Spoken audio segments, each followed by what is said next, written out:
Spot ലൈവിലേക്ക് ഒരിക്കൽ കൂടി സ്വാഗതം.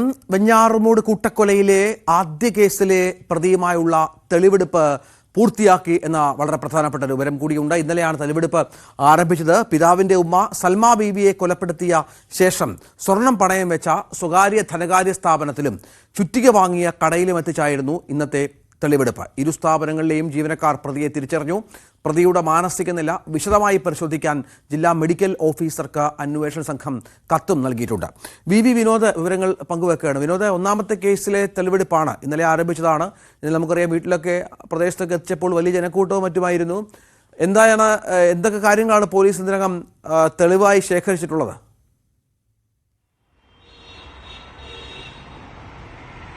റിജിത്ത്, കസ്റ്റഡി കാലാവധി ഇന്ന് അവസാനിക്കുകയാണ്. കഴിഞ്ഞ ദിവസം ഈ ശുചിമുറിയിൽ ബോധരഹിതനായി വീണു അതടക്കമുള്ള സംഭവങ്ങൾ പോലീസിനെ സംബന്ധിച്ച് വെല്ലുവിളിയായിരുന്നു. കാരണം ഈ ചുരുങ്ങിയ സമയത്തിനുള്ളിൽ വിവിധ സ്ഥലങ്ങളിൽ തെളിവെടുപ്പ് പൂർത്തിയാക്കുക എന്നത് അന്വേഷണ സംഘത്തിന് വലിയ വെല്ലുവിളിയായിരുന്ന കാര്യമായിരുന്നു. പക്ഷേ ഈ ഡോക്ടർമാർ തന്നെ പറഞ്ഞു കാര്യമായ ആരോഗ്യ പ്രശ്നമില്ല. അങ്ങനെ ഇന്നലെ പുലർച്ചെ ഉണ്ടായ സംഭവത്തിൽ രാവിലെയോടുകൂടി പോലീസ് സ്റ്റേഷനിലേക്ക് പ്രതിയെ മടക്കിക്കൊണ്ടുവന്നു. അതിനുശേഷം ഉച്ചയ്ക്ക് ആണ് തെളിവെടുപ്പ് ആരംഭിച്ചത്. കഴിഞ്ഞ ദിവസം നടന്നത് ഈ കൊലപാതകം നടന്ന വീട്ടിലാണ്. സൽമാ ബീവിയുടെ വീട്ടിലേക്ക് കൊണ്ടുപോവുകയും അവിടെ തെളിവെടുപ്പ് നടത്തുകയും ചെയ്തു. സൽമാ ബീവിയെ കൊലപ്പെടുത്തി ആ സ്വർണ്ണമാല ഒരു സ്വകാര്യ ധനകാര്യ സ്ഥാപനത്തിലാണ് പണയം വെച്ചത്. അവിടെയും ഈ ആയുധം വാങ്ങിയ 5 പേരെ കൊലപ്പെടുത്തിയതും ഉമ്മയെ തലയ്ക്കടിച്ച് പരിക്കേൽപ്പിച്ചതും അത് ആദ്യത്തെ സംഭവമാണ്. ഈ 5 പേരെ കൊലപ്പെടുത്താൻ ഉപയോഗിച്ച ചുറ്റിക, ഈ ചുറ്റിക വാങ്ങിയ കടയിലും പ്രതിയെ കൊണ്ടുപോയി ഇവിടങ്ങളിലുള്ള ജീവനക്കാർ പ്രതിയെ തിരിച്ചറിഞ്ഞിട്ടുണ്ട്. 2 സ്ഥാപനങ്ങളിലുമുള്ള ജീവനക്കാർ പ്രതി അഫാനാണ് എന്ന കാര്യം സ്ഥിരീകരിച്ചിട്ടുണ്ട്. ഇത് പ്രോസിക്യൂഷനെ സംബന്ധിച്ച് വളരെ പ്രധാനപ്പെട്ട ഒരു കാര്യമാണ്. ആദ്യത്തെ കേസാണ്. ഒരു ആളെ കൊലപ്പെടുത്തിയ കേസിലാണ് ഈ തെളിവെടുപ്പ് നടപടികൾ ഇന്ന് പൂർത്തിയാക്കിയിട്ടുള്ളത്. ഈ നടപടികൾ കഴിഞ്ഞ ശേഷം വീണ്ടും പോലീസ് സ്റ്റേഷനിലേക്ക് പ്രതിയെ കൊണ്ടുവന്നു. ഇന്ന് വൈകിട്ടോടുകൂടി മജിസ്ട്രേറ്റിന് മുന്നിൽ ഹാജരാക്കും. വീണ്ടും ജയിലിലേക്ക് പോകും. അതിനുശേഷമായിരിക്കും മറ്റ് കൊലപാതകങ്ങളിൽ കസ്റ്റഡിയിൽ വാങ്ങുക. ഏതായിരുന്നാലും ഏറ്റവും ക്രൂരമായ കൊലപാതകങ്ങൾ നടത്തിയ സ്ഥലങ്ങളിൽ എത്തിച്ചുള്ള തെളിവെടുപ്പ്. ഈ 2 കൊലപാതകങ്ങൾ ഇനി ഉണ്ട്. എഫ്ഐആർ രജിസ്റ്റർ ചെയ്തെങ്കിലും അതിൽ അറസ്റ്റ് റെക്കോർഡ് ചെയ്തിട്ടില്ല. പിതാവിന്റെ ജ്യേഷ്ഠനെയും അദ്ദേഹത്തിന്റെ ഭാര്യയെയും കൊലപ്പെടുത്തിയതിൽ ഇതുവരെ അറസ്റ്റ് റെക്കോർഡ് ചെയ്തിട്ടില്ല. ഒരുപക്ഷേ ഇന്ന് കോടതിയിൽ ഹാജരാക്കുന്നതിന് മുൻപ് ആ കേസുകളിലും അറസ്റ്റ് റെക്കോർഡ് ചെയ്യും.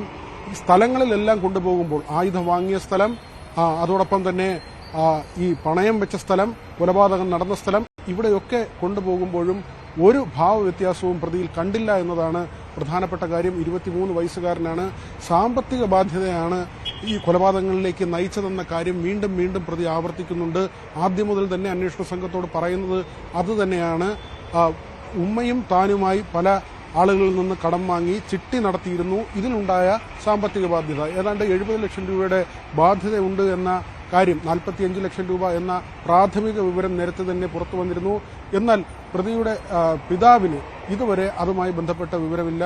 അബ്ദുൾ റഹീം 8 വർഷമായി വിദേശത്തായിരുന്നു. അദ്ദേഹം പറയുന്നത് ഭാര്യയോ കുടുംബമോ മകനോ ഇങ്ങനെ വലിയ തുകകളുടെ ബാധ്യത ഉണ്ടാക്കിയ വിവരം തനിക്ക് അറിഞ്ഞുകൂടായിരുന്നു. താൻ ഈ വിവരങ്ങൾ അറിഞ്ഞിരുന്നില്ല എന്ന കാര്യം നേരത്തെ മൊഴി നൽകി. അത് പിന്നീടും മൊഴിയായി നൽകിയിട്ടുണ്ട്. വിദേശത്തേക്കോ തിരിച്ചോ പണം അയച്ചോ എന്ന കാര്യത്തിൽ ചില സംശയങ്ങൾ അവശേഷിക്കുന്നുണ്ട്. ഇത് സംബന്ധിച്ചുള്ള പരിശോധനകൾ തുടരുകയാണ്. ഇനി വെഞ്ഞാറമൂട് കിളിമാനൂർ പോലീസ് സ്റ്റേഷനുകളിലായാണ് അന്വേഷണം നടക്കുന്നത്. 2 ഡിവൈഎസ്പിമാരുടെ നേതൃത്വത്തിലുള്ള സംഘമാണ് പ്രധാനമായും. ഈ 2 ഡിവൈഎസ്പിമാരുടെയും പരിധിയിലാണ് കേസിനാസ്പദമായ സംഭവങ്ങൾ നടന്നിട്ടുള്ളത്. 3 ഇടങ്ങളിലായി 5 കൊലപാതകങ്ങൾ. അതിൽ Kilimanoor police station, Venjaramoodu police station, Pangode police station, ഈ 3 പോലീസ് സ്റ്റേഷൻ പരിധിയിൽ നടന്ന കൃത്യമാണ്. അങ്ങനെ ആ നിലയ്ക്കുള്ള അന്വേഷണം 2 ഡിവൈഎസ്പിമാർ ഇതിന് മേൽനോട്ടം വഹിക്കുന്നുണ്ട്. ഇനിയും ജയിലിലേക്ക് പോയാൽ പ്രതി തിരികെ വീണ്ടും പോലീസിന്റെ കസ്റ്റഡിയിലേക്ക് വരും. അത് വെഞ്ഞാറമൂട് പോലീസിന്റെ കസ്റ്റഡിയിലേക്കായിരിക്കും വരുന്നത്. പേരിമലയിൽ ഇന്നലെ, അതായത് പ്രതിയുടെ വീട്ടിൽ തെളിവെടുപ്പിന്റെ ഭാഗമായി പ്രതിയെ കൊണ്ടുപോയെങ്കിലും അവിടെ നടന്ന കൊലപാതകങ്ങൾ അതുമായി ബന്ധപ്പെട്ടുള്ള തെളിവെടുപ്പ് നടത്തേണ്ടതുണ്ട്. അതിന് വീണ്ടും പോലീസ് കസ്റ്റഡിയിൽ വാങ്ങുകയും അവിടേക്ക് കൊണ്ടുപോവുകയും ചെയ്യും. പ്രതിയുമായുള്ള യാത്രകൾ അത് വളരെ ദുഷ്കരമാണ്. ഈ മാനസിക നില എന്നത് വ്യക്തമാകേണ്ടതുണ്ട്. കൊലപാതകങ്ങൾ നടത്തിയ സ്ഥലത്തു നിന്ന് വീട്ടിലേക്ക് പോകുന്നു, കാമുകിയെ വിളിക്കുന്നു, അനുജനെ ഭക്ഷണം വാങ്ങാൻ വിടുന്നു, ഇതിനിടയിൽ മദ്യപിക്കുന്നു. അങ്ങനെ 6 മണിക്കൂറിനുള്ളിൽ 5 കൊലപാതകങ്ങൾ നടത്തിയ ഒരു പ്രതിയുടെ മാനസിക നില സംബന്ധിച്ചുള്ള ഒരു ആശങ്കയും അല്ലെങ്കിൽ അങ്ങനെയുള്ള സംശയങ്ങളും പോലീസിനുണ്ട്. അതുകൊണ്ട് തന്നെയാണ് DMOക്ക് കത്ത് നൽകിയിട്ടുള്ളത്. ജില്ലാ മെഡിക്കൽ ഓഫീസർക്ക് കത്ത് നൽകിയത് ഈ പ്രതിയുടെ മാനസികാവസ്ഥ എന്ത് എന്നത് പരിശോധിക്കാനാണ്. നേരത്തെ മെഡിക്കൽ കോളേജ് ആശുപത്രിയിൽ ചികിത്സയിലുണ്ടായിരുന്നപ്പോൾ ഡോക്ടർമാരുടെ സംഘം പരിശോധിച്ചിരുന്നു. കാര്യമായ തകരാറുകൾ കണ്ടെത്തിയിരുന്നില്ല. പിന്നീടാണ് പോലീസ് സെല്ലിലേക്ക് മാറ്റുന്നത്. അവിടെയും നിരീക്ഷണത്തിലായിരുന്നു. എങ്കിൽ തന്നെയും തുടർന്നുള്ള നടപടികളുമായി മുന്നോട്ട് പോകുമ്പോൾ ഇതിലൊരു വ്യക്തത വരുത്തേണ്ട ആവശ്യം അന്വേഷണ സംഘത്തെ സംബന്ധിച്ചുണ്ട്. ഈ കേസുമായി മുന്നോട്ട് പോകേണ്ടതുണ്ട്. പ്രോസിക്യൂഷൻ കോടതിയിലെത്തുമ്പോൾ കാര്യങ്ങൾ വസ്തുനിഷ്ഠമായി നിരത്തേണ്ടതുണ്ട്. അതുകൊണ്ട് തന്നെ എല്ലാ തെളിവുകളും ശേഖരിച്ച് സാക്ഷിമൊഴികൾ, ശാസ്ത്രീയ തെളിവുകൾ, സാഹചര്യ തെളിവുകൾ, മറ്റ് റെക്കോർഡുകൾ ഇതെല്ലാം തന്നെ ശേഖരിച്ച് മുന്നോട്ട് പോകേണ്ട ഒരു ആവശ്യകത അന്വേഷണ സംഘത്തിന് മുന്നിലുണ്ട്. ഇനിയും മറ്റ് പോലീസ് സ്റ്റേഷനുകൾ അവിടുത്തെ SHOമാർ കസ്റ്റഡി അപേക്ഷ നൽകുകയും കസ്റ്റഡിയിൽ വാങ്ങുകയും തുടർ നടപടികളുമായി മുന്നോട്ട് പോവുകയും ചെയ്യും. രഞ്ജിത്ത്, ഈ ആദ്യ കേസിലാണല്ലോ വിനോദ് ഇതിനകം തെളിവെടുപ്പ് പൂർത്തിയാക്കിയിരിക്കുന്നത്. ഇനിയിപ്പോൾ വീണ്ടും കസ്റ്റഡിയിൽ നേരത്തെ വിനോദ് പറഞ്ഞല്ലോ വാങ്ങേണ്ടി വരും. ഇനിയുള്ള കേസുകൾ, എത്ര കേസുകൾ ഇയാൾക്ക് മേലുണ്ട്? ഒപ്പം പിതാവിൻ്റെ മൊഴി വളരെ പ്രധാനമാണ്. പിതാവിൻ്റെ മൊഴി അടക്കം എടുത്തിട്ടുണ്ട്. മാതാവും ഇപ്പോൾ മൊഴി നൽകാൻ, കാര്യങ്ങളൊക്കെ വ്യക്തമാക്കാനുള്ള സാഹചര്യമുണ്ട്. അങ്ങനെ ഏതാണ്ട് ഇയാൾക്ക് പരമാവധി ശിക്ഷ ലഭിക്കത്തക്ക വിധത്തിലുള്ള കാര്യങ്ങൾ പോലീസ് ചെയ്തു വെച്ചിട്ടുണ്ട് എന്നുള്ളതാണോ? അതിനുള്ള ഇനിയുള്ള നീക്കങ്ങൾ ഏതു തരത്തിലായിരിക്കും?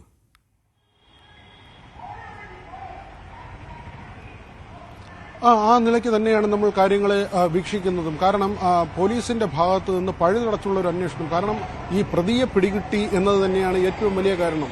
5 കൊലപാതകങ്ങൾ നടത്തി അതിനുശേഷം ഈ പ്രതി ഒളിവിൽ പോവുകയോ മറ്റു തരത്തിൽ മിസ്സിംഗ്, ആ തരത്തിൽ പോലീസിനൊരു വെല്ലുവിളി ഉണ്ടായാൽ ഒരുപക്ഷെ വലിയ പഴി കേൾക്കേണ്ടി വരുമായിരുന്ന ഒരു കേസാണ്. അവിടെ പോലീസ് സ്റ്റേഷനിലേക്ക് പ്രതി തന്നെ നേരിട്ടെത്തുന്നു. പ്രതി പറയുന്നത് 6 പേരെ താൻ കൊലപ്പെടുത്തി എന്ന കാര്യമാണ്. അതിൽ അമ്മയെ കൊലപ്പെടുത്തി എന്നുകൂടി പ്രതി ഉറപ്പിച്ച് പറയുന്നുണ്ട്. പക്ഷേ അമ്മ മരിച്ചിട്ടില്ല എന്ന കാര്യം പ്രതി അറിഞ്ഞിട്ടില്ല. അവർക്ക് ഗുരുതരമായ പരിക്കേൽക്കുകയും അവർ ഇപ്പോഴും ആശുപത്രിയിൽ തുടരുകയും ചെയ്യുകയാണ്.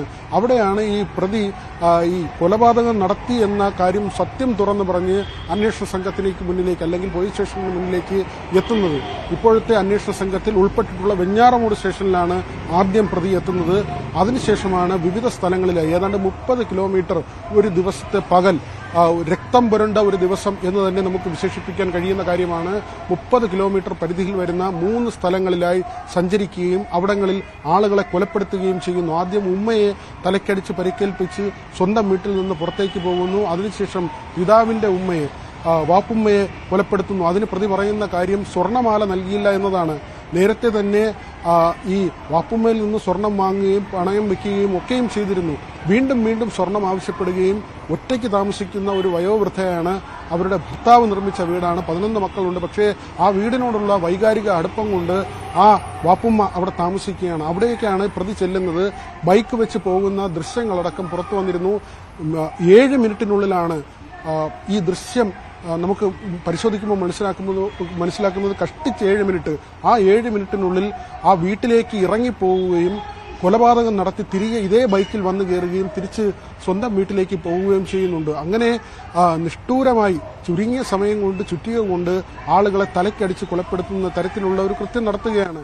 പിന്നീട് പിതാവിന്റെ ജ്യേഷ്ഠന്റെ വീട്ടിലേക്ക് പോകുന്നു. അദ്ദേഹത്തിന്റെ ഭാര്യയെയും കൊലപ്പെടുത്തുന്നു. അവർ പണം നൽകിയിരുന്നു എന്ന വിവരം പുറത്തു വരുന്നുണ്ട്. ചില സാങ്കേതിക പ്രശ്നങ്ങളുണ്ട്. ഏതായാലും ഭാവവ്യത്യാസമില്ലാതെ ഈ തെളിവെടുപ്പുമായി പൂർണ്ണമായും സഹകരിച്ചു അഫാൻ എന്നാണ് മനസ്സിലാക്കേണ്ടത്.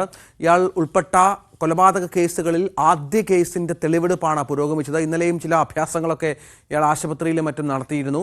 ശുചിമുറിയിൽ നിന്ന് ചാടി സ്വയമേ പരിക്കേൽപ്പിക്കാനുള്ള ശ്രമം ഇയാളുടെ ഭാഗത്തുനിന്നുണ്ടായിരുന്നു. പക്ഷേ അതൊക്കെ അതിജീവിച്ച് ഇയാളുടെ ആരോഗ്യം പരിശോധിച്ച് തെളിവെടുപ്പുമായി പോലീസ് മുന്നോട്ട് പോയി. പിതാവിൻ്റെ ഉമ്മ സൽമാ ബീവിയെ കൊലപ്പെടുത്തിയ ശേഷം സ്വർണം പണയം വെച്ച സ്വകാര്യ ധനകാര്യ സ്ഥാപനത്തിൽ എത്തിച്ചു. ചുറ്റിക വാങ്ങിയ കടയിലും എത്തിച്ചു. ഇന്നത്തെ തെളിവെടുപ്പ് അങ്ങനെയായിരുന്നു. ഇരു സ്ഥാപനങ്ങളിലെയും ജീവനക്കാർ ഇയാളെ തിരിച്ചറിഞ്ഞു എന്നുള്ള നിർണായകമായ കാര്യം കൂടി. ഇന്നലെ ഈ വീടുകളിൽ ഇയാളെ എത്തിച്ചിരുന്ന പശ്ചാത്തലം കൂടിയുണ്ട്. അവിടെയും എത്തിച്ച് തെളിവെടുപ്പ് നടത്തി. വലിയ തോതിലുള്ള ജനക്കൂട്ടം ഇയാളെ കാത്തു നിൽപ്പുണ്ടായിരുന്നു. ഇയാളെ ആക്രമിക്കുമോ എന്നൊക്കെയുള്ള തരത്തിൽ പോലീസിന്റെ സുരക്ഷയും അതിശക്തമായിരുന്നു. ഏതായാലും പിതാവിൻ്റെ മൊഴിയും മാതാവിൻ്റെ മൊഴിയും മറ്റും ഇയാൾക്കെതിരാണ്. വിനോദ് കേൾക്കാമെന്ന് കരുതുന്നു. ചെറിയ സാങ്കേതിക പ്രശ്നമുണ്ടായിരുന്നു. തുടരാം.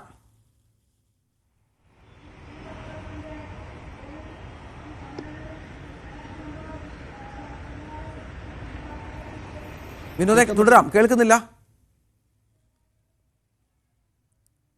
അഫ്വാനുമായി ബന്ധപ്പെട്ട വിവരമാണ് വിനോദ് പങ്കുവെക്കുന്നത്. യാതൊരു ഭാവവ്യത്യാസവും ഇല്ലായിരുന്നു.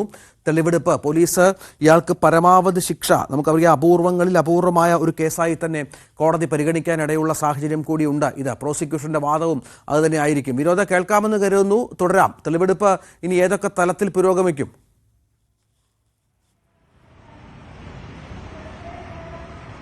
രഞ്ജിത്ത്, ആദ്യത്തെ കേസിലെ തെളിവെടുപ്പാണ് ഇപ്പോൾ പൂർത്തിയായിട്ടുള്ളത്. കഴിഞ്ഞ ദിവസം ഈ പിതാവിന്റെ ഉമ്മയെ കൊലപ്പെടുത്തിയ വീട്ടിലേക്ക്, താഴെ പാങ്ങോട്ടിലെ വീട്ടിലേക്ക് എത്തിയാണ് ആദ്യത്തെ തെളിവെടുപ്പ് നടത്തുന്നത്. അവിടെ ഒരു ഭാവവ്യത്യാസവുമില്ല. അതിനുശേഷം പ്രതിയെ ഇന്ന് രാവിലെയോടുകൂടിയാണ് മറ്റിടങ്ങളിൽ തെളിവെടുപ്പിന് കൊണ്ടുപോകുന്നത്. ഈ ചുറ്റിക വാങ്ങിയ സ്ഥലത്തും പണയം വെച്ച സ്ഥലത്തും, ഈ 2 സ്ഥലങ്ങളിലേക്ക് കൊണ്ടുപോകുന്നു. അവിടെ ജീവനക്കാർ തിരിച്ചറിയുന്നുണ്ട്. ഈ 23-കാരന്റെ പെരുമാറ്റത്തിൽ അസ്വാഭാവികത തന്നെയാണ് പോലീസ് പറയുന്നത്. പല തരത്തിൽ ഈ മൊഴി ആവർത്തിക്കുന്നുണ്ട്. സാമ്പത്തികമായ പ്രശ്നമുണ്ട് എന്ന് പറയുമ്പോഴും അങ്ങനെ എന്തിന് കൊലപ്പെടുത്തി, പ്രിയപ്പെട്ടവരെ കൊലപ്പെടുത്തുക, വൈരാഗ്യമുള്ളവരെ കൊലപ്പെടുത്തുക, അങ്ങനെ ഒരു ഭ്രാന്തമായ രീതിയിൽ ഒരു 6 മണിക്കൂർ കൊണ്ട് 6 പേരെ ആക്രമിക്കുന്നു. 6 പേരും മരിച്ചെന്ന് വിചാരിക്കുന്നു. അതിൽ 5 പേരും നിഷ്ഠൂരമായി കൊല്ലപ്പെടുന്നു. നെഞ്ചിന് മുകളിലേക്കാണ് ഈ ചുറ്റിക കൊണ്ടുള്ള അടി എല്ലാവർക്കും ഏറ്റിട്ടുള്ളത്. നെഞ്ച് മുതൽ തലവരെ പലരെയും ഈ അടിച്ചിട്ടുള്ളത് 20 തവണയിലേറെ അവരുടെ തലയിൽ അടിച്ചിട്ടുണ്ട് എന്നതാണ്. അങ്ങനെ ഈ ചെറുപ്പക്കാരൻ എന്തിന് ചെയ്തു എന്നതാണ്. സ്റ്റേഷനിൽ വന്ന ശേഷവും പല തരത്തിലുള്ള പെരുമാറ്റവും ഈ തരത്തിൽ സംശയമുണ്ടാക്കുന്നതാണ്. എന്തിന് അരമതിലിന് മുകളിൽ നിന്ന്, ശുചിമുറിയിലെ മതിലിന് മുകളിൽ നിന്ന് താഴേക്ക് ചാടി അവിടെ ഒരു ആത്മഹത്യാ ശ്രമം എന്ന തരത്തിലൊരു നാടകം സൃഷ്ടിച്ചു എന്നതടക്കമുള്ള കാര്യങ്ങൾ സംശയിക്കുന്നുണ്ട്. ഈ യുവാവിന്റെ പൂർവ്വകാല ചരിത്രം കൂടി പരിശോധിക്കേണ്ടതുണ്ട്. ഏതൊക്കെ തരത്തിൽ സഞ്ചരിച്ചു വന്നു, ലഹരി ഉപയോഗവുമായി ബന്ധപ്പെട്ട് കാര്യമായ തെളിവുകൾ ലഭിച്ചിട്ടില്ല. പക്ഷേ മറ്റേതെങ്കിലും തരത്തിൽ ഒരു തൊഴിലില്ലാത്ത ചെറുപ്പക്കാരൻ 1.5 ലക്ഷം രൂപയുടെ മൊബൈൽ ഫോൺ ആദ്യം ഉപയോഗിക്കുന്നു, പിന്നീട് 50,000 രൂപയുടെ ഫോൺ ഉപയോഗിക്കുന്നു, 2 ലക്ഷം രൂപയുടെ ബൈക്ക് ഉപയോഗിക്കുന്നു, മറ്റൊരു ബുള്ളറ്റ് ഉപയോഗിക്കുന്നു, വേറൊരു കാർ ഉപയോഗിക്കുന്നു. അതുകൊണ്ട് തന്നെ ഈ വരുമാനം, ഇവർ പലരിൽ നിന്നായി കടം വാങ്ങിയ തുക, അതിനപ്പുറത്തേക്ക് ഇവർക്ക് എവിടെ നിന്നെങ്കിലും തുകകൾ ലഭിച്ചിരുന്നോ, വരുമാനം വന്നിരുന്നോ തുടങ്ങിയ കാര്യങ്ങളെല്ലാം തന്നെ പരിശോധിക്കുന്നുണ്ട്. 14 പേരുടെ പട്ടികയാണ് പോലീസിനോട് ഈ പ്രതി പറയുന്നത്. അഫാൻ പറയുന്നത് 14 പേരിൽ നിന്ന് കടം വാങ്ങി എന്ന കാര്യം പറയുന്നു. ഈ കൊലപാതകം നടക്കുന്ന ദിവസം പോലും മറ്റൊരു CDMൽ നിന്ന് ചിലർക്ക് പണം അയച്ചു കൊടുക്കുന്നുണ്ട്. അവർ അന്ന് വീട്ടിലേക്ക് വരുമെന്ന ചില സൂചനകൾ നൽകിയിരുന്നു. അവരുടെ പണം തിരികെ വാങ്ങുന്നതിന് വേണ്ടി അവിടെ എത്തുമെന്ന സൂചനയാണ് നൽകിയത്. പക്ഷേ അവരുടെ വരവ് ഒഴിവാക്കുന്നതിന് വേണ്ടി അവർക്ക് മാത്രം അന്നേ ദിവസം, ഈ കൃത്യം നടക്കുന്ന ദിവസം വീട്ടിലേക്ക് വരാൻ സാധ്യതയുണ്ടായിരുന്നവരുടെ പണം അവർക്ക് ഓൺലൈനായി അയച്ചു കൊടുക്കുന്നു. അതിനുവേണ്ടിയാണ് ഈ മാല തട്ടിയെടുത്തത്. ധനകാര്യ സ്ഥാപനവുമായി നേരത്തെ തന്നെ ബന്ധമുണ്ടായിരുന്നു. അതുകൊണ്ട് തന്നെ ഈ മാല അവിടെ എത്തുന്നതിന് മുൻപ് ധനകാര്യ സ്ഥാപനത്തിന്റെ ആളുകൾ പണം നൽകിയിരുന്നു. നേരത്തെ തന്നെ ഈ ഇടപാട് ഉള്ളതുകൊണ്ട് തന്നെ ആ പരിചയത്തിന്റെ പുറത്ത് അവർ ആ പണം നൽകുന്നുണ്ട്. പിന്നീടാണ് കൊല നടത്തി അവിടെ ആഭരണവുമായി എത്തുന്നത്. പക്ഷേ ഈ കൊലപാതകത്തെക്കുറിച്ച് മറ്റാർക്കും ഒരു അറിവുമില്ല. ഇതിനുശേഷം പിതാവിന്റെ ജ്യേഷ്ഠന്റെ വീട്ടിലേക്ക് പോവുകയും അവിടെ അദ്ദേഹത്തെയും അദ്ദേഹത്തിന്റെ ഭാര്യയെയും കൊലപ്പെടുത്തുന്നു. കാമുകിയെ വിളിച്ചു വരുത്തുന്നു. ഈ വിവരങ്ങൾ വീട്ടിൽ വെച്ച് പറയുന്നു. എന്നിട്ട് കാമുകി കസേരയിൽ ഇരിക്കുമ്പോൾ കാമുകിയുടെ തലക്കടിക്കുന്നു. അനുജൻ ആ വീട്ടിലേക്ക് വരാൻ സാധ്യതയുണ്ട്, അല്ലെങ്കിൽ ആ സ്കൂൾ ടൈം കഴിഞ്ഞ് വീട്ടിലേക്ക് എത്തുന്നു. അവിടെ ഒഴിവാക്കാൻ ഈ ഭക്ഷണം വാങ്ങാൻ പുറത്തേക്ക് വിടുന്നു. കുഴിമന്തി വാങ്ങാൻ ഈ കുട്ടിയെ മറ്റൊരു ഓട്ടോറിക്ഷയിൽ കയറ്റി ഹോട്ടലിലേക്ക് അയക്കുന്നു. തിരികെ വരുമ്പോൾ ഈ കുട്ടിയെയും 13 വയസ്സുകാരനെയും നിഷ്ഠൂരമായി കൊലപ്പെടുത്തുന്നു. അതിനുശേഷം ഇപ്പോൾ പ്രതി പോലീസിന്റെ കസ്റ്റഡിയിലുള്ളപ്പോഴും ഈ ആഡംബര ജീവിതം ഒഴിവാക്കുന്ന ഒരു സൂചനയും നൽകുന്നില്ല. ഭക്ഷണ കാര്യങ്ങളിലടക്കം പോലീസ് നൽകുന്ന ഭക്ഷണം പോലും അത് തനിക്ക് താല്പര്യമില്ലാത്ത ഭക്ഷണമാണെന്ന് പറയുകയും തനിക്ക് ഇഷ്ടപ്പെട്ട ഭക്ഷണങ്ങളുടെ കാര്യം പറയുകയും അങ്ങനെ പോലീസ് അത് വാങ്ങിക്കൊടുക്കുകയും ചെയ്യുന്നുണ്ട്. ആത്മഹത്യാ പ്രവണത കാണിക്കുന്നുണ്ട്. 3 ദിവസമാണ് പാങ്ങോട് പോലീസിന്റെ കസ്റ്റഡിയിലുള്ളത്. ഇന്ന് വൈകിട്ടോടുകൂടി മജിസ്ട്രേറ്റിന് മുന്നിൽ ഹാജരാക്കും. അതിനുശേഷം വീണ്ടും ജയിലിലേക്ക് മടങ്ങും. പിന്നീട് മറ്റ് സ്റ്റേഷൻ പരിധിയിൽ നടന്ന കേസുകളുടെ അടിസ്ഥാനത്തിൽ അവർ കസ്റ്റഡി അപേക്ഷ നൽകുകയും തെളിവെടുപ്പ് നടത്തുകയും ചെയ്യും. രഞ്ജിത്ത്. ശരി, വി വിനോദാണ് വിവരങ്ങൾ പങ്കുവച്ചത്. കഴിഞ്ഞ 2 ദിവസമായി നമ്മൾ ഒരുപാട്